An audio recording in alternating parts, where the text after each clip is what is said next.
শুভ সকাল আমার প্রাণপ্রিয় বন্ধুরা, তোমরা সকলে কেমন আছো? আশা করছি ঈশ্বরের আশীর্বাদে প্রত্যেকে বেশ ভালো আছো এবং সুস্থ আছো। তোমাদের ভালোবাসা ও আশীর্বাদে আমরাও প্রত্যেকে বেশ ভালো আছি এবং সুস্থ আছি। তোমাদের সবাইকে আমার আরও একটি নতুন ভিডিওতে অনেক অনেক স্বাগত। আশা করছি আজকের ভিডিওটাও তোমাদের খুব ভালো লাগবে।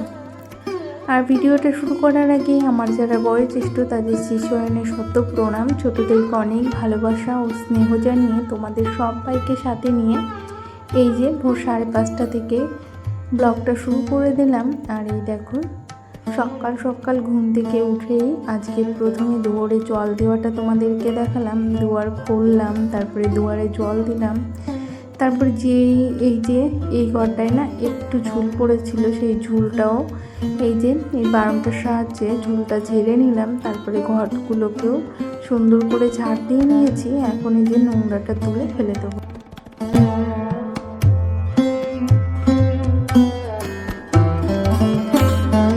বেডরুমগুলো তো আমার ঝাড় দেওয়া হয়ে গেছে। তারপরে কিন্তু এই যে চলে আসলাম রান্নাঘরে।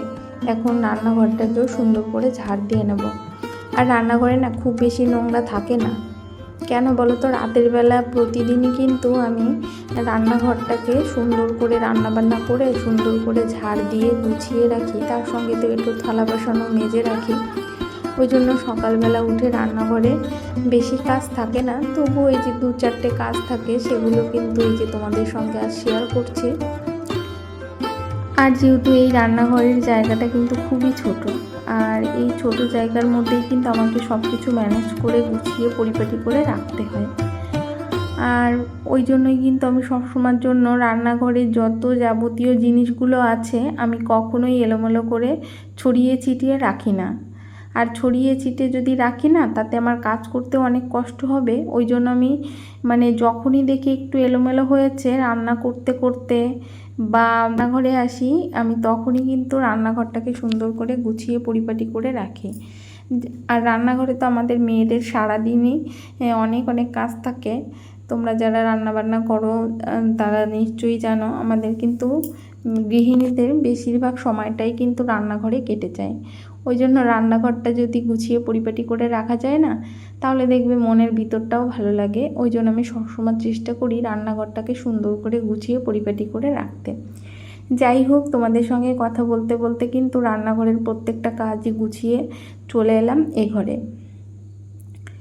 আরও তোমাদের যেটা বলতে আমি ভুলে গেছি, আমি কিন্তু সকালবেলা উঠেই কিন্তু বেসিনটাকে আগে সার্ফ দিয়ে সুন্দর করে মেজে ঘষে নিই, কেননা রাতের বেলা আলগা থাকলে পোকা টোকা হাঁটতে পারে। ওই জন্য সকালবেলা উঠে কিন্তু বেসিনটাকে সুন্দর করে মেজে তারপরেই কিন্তু থালা বাসনগুলো এঁটো যে 2-1টা থাকে সেই এঁটো থালা বাসনগুলো সুন্দর করে মেজে নিই। তারপরে এখন কিন্তু প্রত্যেকেই ঘুমোচ্ছে, আর আমি কিন্তু এই যে ঘরেরটাকে সুন্দর করে মুছে নিচ্ছি। ও তোমাদের আর একটা কথা আমি বলতে ভুলে গেছি, আজকের বারটা কিন্তু বুধবার ছিল। আর জানো তো, বুধবারের দিনেও কিন্তু আমার ওই বৃহস্পতিবারের দিন যেমন প্রত্যেকের কাজ থাকে, আমার কিন্তু বুধবারের দিনেও ওরকমই কাজ থাকে। বুধবারের দিনটা যেমন লক্ষ্মীবার, আমরা সুন্দর করে গুছিয়ে পরিপাটি করে ঘরটাকে সুন্দর করে সাজিয়ে গুছিয়ে তারপরেই কিন্তু পুজোটা করি, সেরকমই কিন্তু বুধবারের দিনটাও কিন্তু আমি সেইভাবেই সাজিয়ে গুছিয়ে পরিষ্কার পরিচ্ছন্ন করে তারপরেই কিন্তু বুধবারের পুজোটা করি। যেহেতু আমার ঘরে দয়াল হরিচাঁদ, গুরুচাঁদ এবং শান্তিমাতা আছেন, তাদেরকে আমি কিন্তু এই বুধবারের দিন একটু অন্যভাবেই সেবা দিয়ে থাকি আর পুজো আর্চা করে থাকি। তা যাই হোক, আমার সকালবেলার তো যে সমস্ত কাজগুলো থাকে সমস্ত কাজবাজি কিন্তু আমার হয়ে গেছে। এখন চলে যাব রান্নাবান্নার দিকে।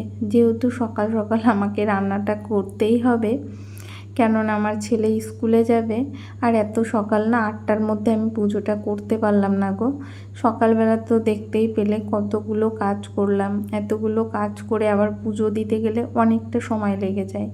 ওই জন্য ভাবলাম যে না, আগে রান্না বান্না করে ছেলেকে স্কুলে খাইয়ে পাঠিয়ে দিই, তারপরেই আমি ঘরের পুজোটা করব। তারপরে যাই হোক, তোমাদের সঙ্গে এখন আমি কি রান্না করব সেটাই শেয়ার করব। এদিকে কিন্তু আমি ভাতটা বসিয়ে দিয়ে আলুটা ভাজতে বসিয়ে দিয়েই কিন্তু মশলাটা করে নিয়ে আসলাম।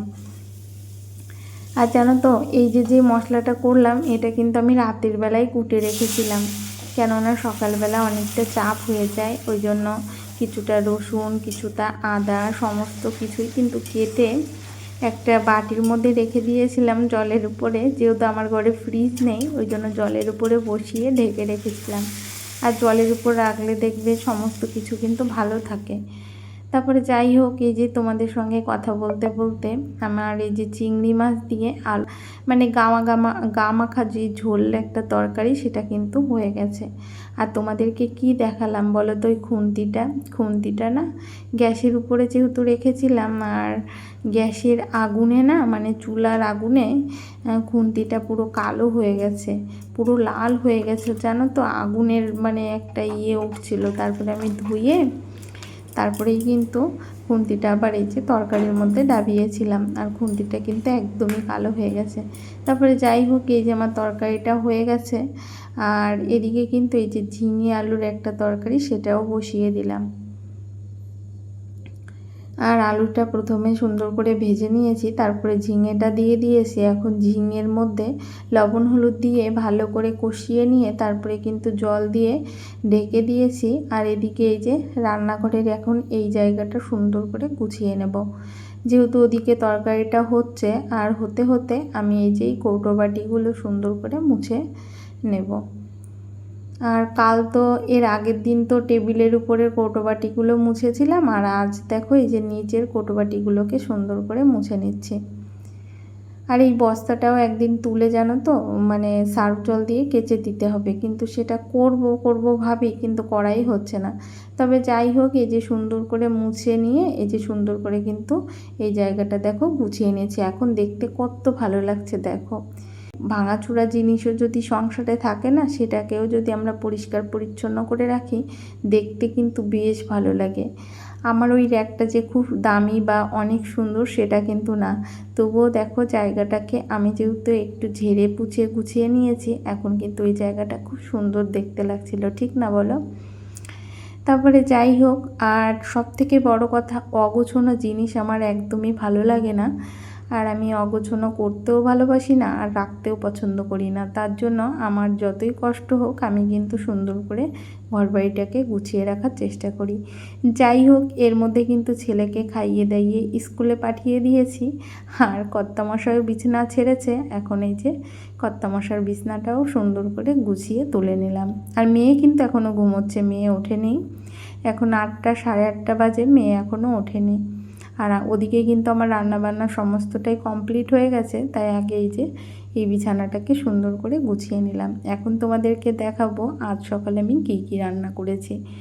এই দেখো, চিংড়ি মাছ দিয়ে আলু দিয়ে একটা ঝোল করেছি, আর এদিকে করেছি চিংড়ি মাছ দিয়ে ওটা হলো ঝিঙে আলুর তরকারি আর সাদা ভাত। আর আমার ছেলে কিন্তু এই যে আলু দিয়ে চিংড়ি মাছের যে কষা কষা ঝোলের একটা তরকারি করেছে, এই তরকারিটাই কিন্তু আমার ছেলে স্কুলে নিয়ে গেছে টিফিনে।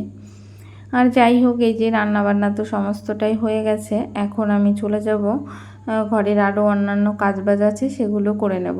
এ পর্যন্ত যে সকল বন্ধুরা আমার ভিডিও সাথে আছো, তোমাদের সবাইকে কিন্তু অসংখ্য ধন্যবাদ।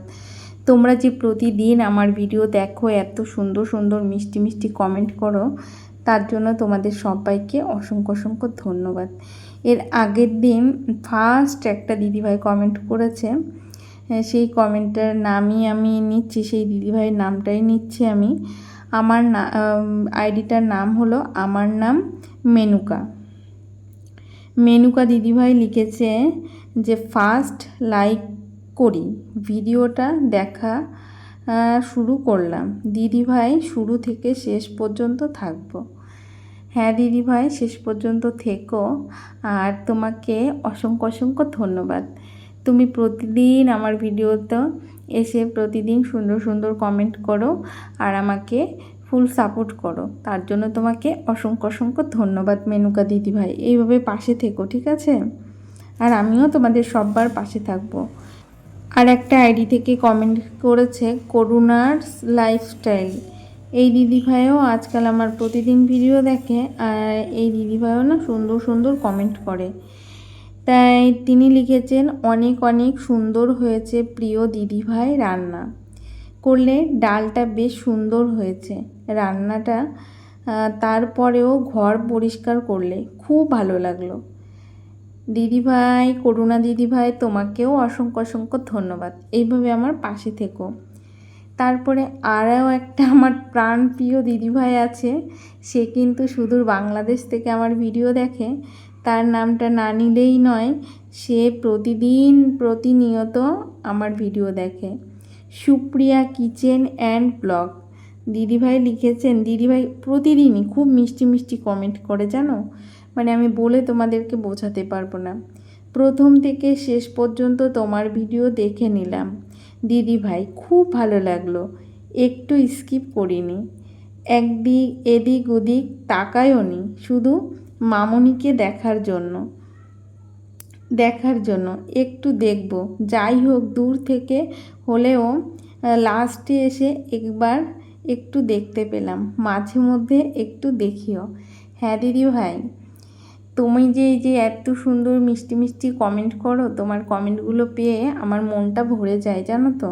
আর তুমি যে আমার মেয়েকে এত ভালোবাসো, অনেকেই ভালোবাসে, তবে তোমার ভালোবাসা আমি এই যে তোমার কমেন্টের মধ্যেই ফুটে উঠেছে। মানে তুমি আমার মাম্মামকে দেখতে চেয়েছো, তাই আমি মাম্মামকে দেখাবো, ঠিক আছে? আর তুমি দেখবে। আর তুমি কবে আমাদের এদিকে আসবে একটু কমেন্ট করে জানিও, ঠিক আছে? আর মামনিকে তো দেখাবোই, আর মামনিকে দেখার জন্য আমাদের বাড়িতে চলে আসো, সব থেকে ভালো হয়। মামনি তো আমার একার না, তোমারও, ঠিক আছে? তা যাই হোক, তোমাকে অসংখ্য অসংখ্য ধন্যবাদ দিদিভাই, সুপ্রিয়া দিদিভাই, এইভাবে আমার পাশে থেকো। আর তোমাদের যারা যারা আমার ভিডিও প্রতিদিন দেখো, তোমাদের সবাইকে অসংখ্য অসংখ্য ধন্যবাদ। আর এর মধ্যে কিন্তু আমি স্নান পুজো করে তারপরে খাবারটাও খেয়ে নিয়েছি। তারপরে দেখো এই যে কিছু মাছ এনে দিয়ে গেছিলো বাজার থেকে, সেই মাছগুলো কুটে নিয়েছি। এখন এই যে মাছগুলো ভেজে নিয়েছি, আর পাশে কিন্তু দুধটাও জাল বসিয়ে দিয়েছি। আর এখন কিন্তু ওই 11:30 মতো বাজে। আর যেহেতু আমি খাওয়া দাওয়া করেছি আর মেয়েকে গরম জল করে স্নান করিয়েছি, দুধ গরম করলাম, তারপরে মাছ ভাজলাম, কিছু বাসনকোসন পড়েছে সেগুলো কিন্তু এই যে মেজে নিলাম। আর মেজে এখন সমস্ত বাসনকোসনগুলোও কিন্তু ধুয়ে নিলাম। এখন এই যে বাসনকোসনগুলো আমার ধোয়া হয়ে গেছে, এখন জল ঝরাতে এখানেই দেওয়া হয়, তারপরে এখান থেকেই সুন্দর, মানে এখানেই জল ঝরে, আবার এখানেই থালা বাসনগুলো থাকে। সুন্দর করে এই যে গুছিয়ে থালা বাসনগুলো রেখে দিলাম। আর যারা এখনও পর্যন্ত আমার ভিডিওর সাথে আছো, তোমাদের সবাইকে অসংখ্য অসংখ্য ধন্যবাদ। প্রিয় দিদিভাই, প্রত্যেকে এইভাবে আমার পাশে থেকো, সাথে থেকো।